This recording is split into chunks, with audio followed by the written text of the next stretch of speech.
Thank you, Bashar, for being here. I think I speak for all of us when I say we're thrilled to have this experience, and I feel honored to be able to ask these questions. It is our passion, our pleasure, our gratitude, and our appreciation, and our honor to speak with all of you. We're going to start with a simple and a really relatable one from Anonymous. How can we discern between true excitement and impulsive desire or escapism? When you are honest with your self-investigation, you certainly all know the difference between excitement and anxiety. You just have to be very honest about why you are choosing to do whatever it is you are choosing to do. Take a moment not to just impulsively move forward, but look at your actions, look at your choices, and ask yourself, why am I choosing to do this? Do I really have a positive reason for doing this?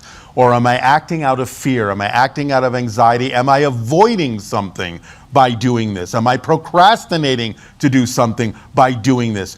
You need to develop the skill of investigating and interrogating your reasons for doing whatever it is you choose to do. So you have to ask yourself, why? Why am I doing this? And you have to be willing to be honest with your answers within yourself, to become transparent, to fulfill the ancient wisdom of know thyself, and become transparent to yourself and not be afraid of engaging with that portion of your consciousness and letting it be all right to find out that you may in fact be acting out of fear, you may be acting out of resistance, because you may have a belief within yourself that moving forward on your true passion would create something even more scary or worse than what you're already experiencing, which can never actually happen, and that would never be a true fact, but you may have a belief that it might happen that way. So you have to understand the motivational mechanism of humanity, that you will always move in the direction of what you believe benefits you. You will always move away from what you believe does not. Even though you know you may be choosing things that don't benefit you, you will always choose them if you believe the alternative would be worse. And therefore, even though you may not prefer what you're choosing, you will always choose it if you feel it is safer than the alternative.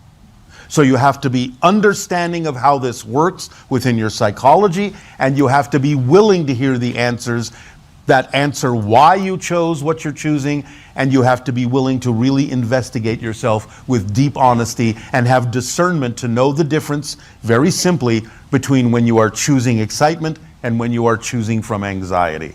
It's that simple. Thank you for that. So a follow-up question is, so it's possible that your highest excitement could lead you down a path of greatest learning? Yes, absolutely, by definition. Now, sometimes if you choose something that is not necessarily representative of your path, of your highest self, you can still learn lessons from it. Everything is an opportunity to learn something from, even if you choose something that's not representative of your path. That's why we say it doesn't really matter what happens, it only matters what you do with what happens that makes the difference. So even if something manifests that you don't prefer, it's still there for a reason and can still be used to learn the lesson that can turn you around to the path that would actually be more representative of your true vibration. So use everything to your advantage. When something happens that you don't prefer, don't react negatively to it. Don't say something is wrong, something isn't working here. I should be beyond this. I should be more spiritual so that this never happens to me. If it happens, there's a reason for it happening, but you can use it to your advantage if you stay in a positive state. You will be inspired to figure out, if you stay in a positive state, how to use it to your advantage. Remember, you can only perceive what you are the vibration of first. That's just physics. What you put out is what you get back. So if you go into a negative state and react negatively to what's manifested, you cannot be inspired to figure out how to use it positively. You have to already stay in a positive state and be in a positive state to get the inspirations that will allow you to understand how to get a benefit out of what's happening. Again, remember, if nothing else, on the simplest possible level, seeing something you don't prefer manifest gives you much more clarity about what you do prefer. And that's a positive way to use what you don't prefer. So stay in that positive state, and that will allow you to learn the lessons that will accelerate you forward in a positive and preferable way.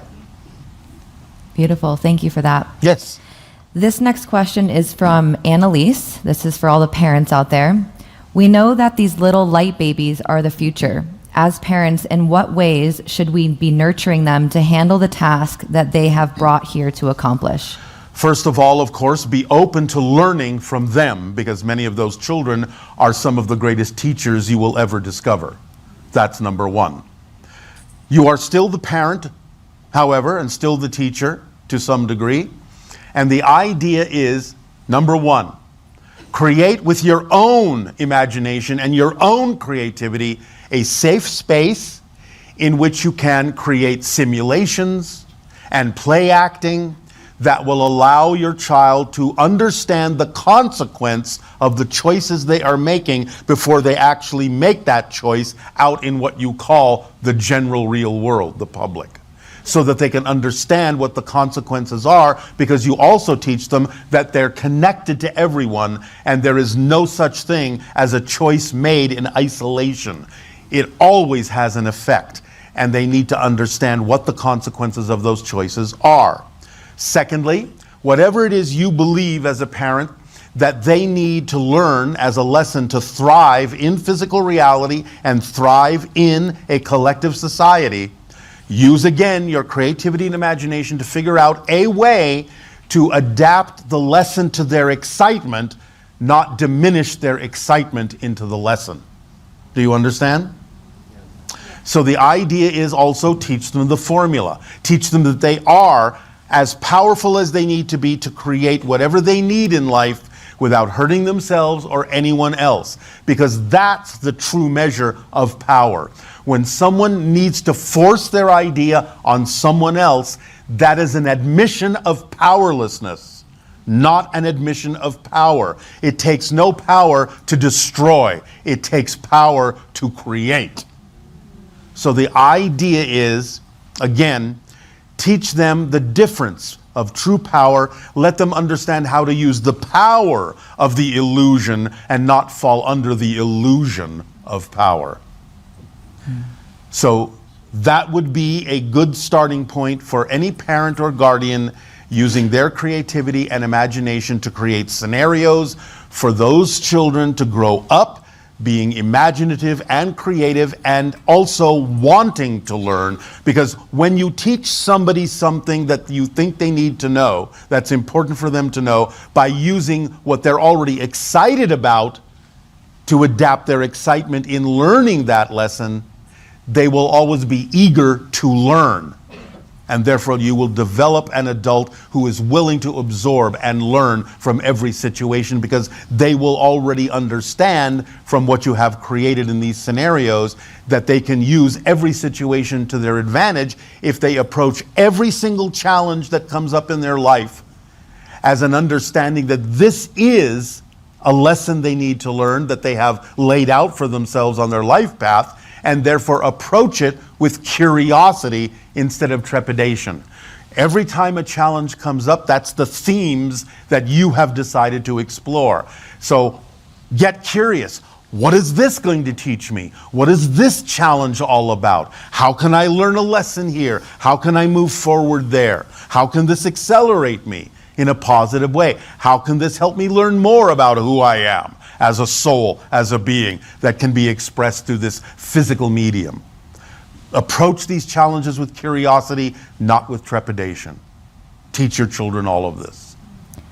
So is it fair to say that the way that we're parenting these children is also the way that we should be reparenting our own inner child? Yes, of course.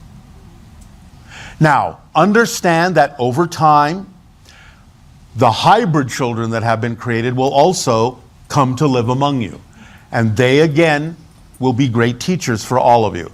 And I will tell you this, some of them, a small percentage of them, are already living among you.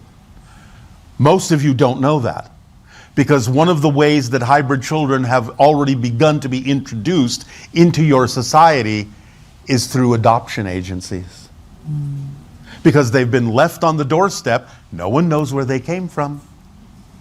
The hybrid children know who they are. They know they are hybrids. But they look human enough that people will adopt them into their families, the people that resonate with them. So there's a small percentage of hybrid children already living in your society. More will come. Thank you for that. You're welcome for that.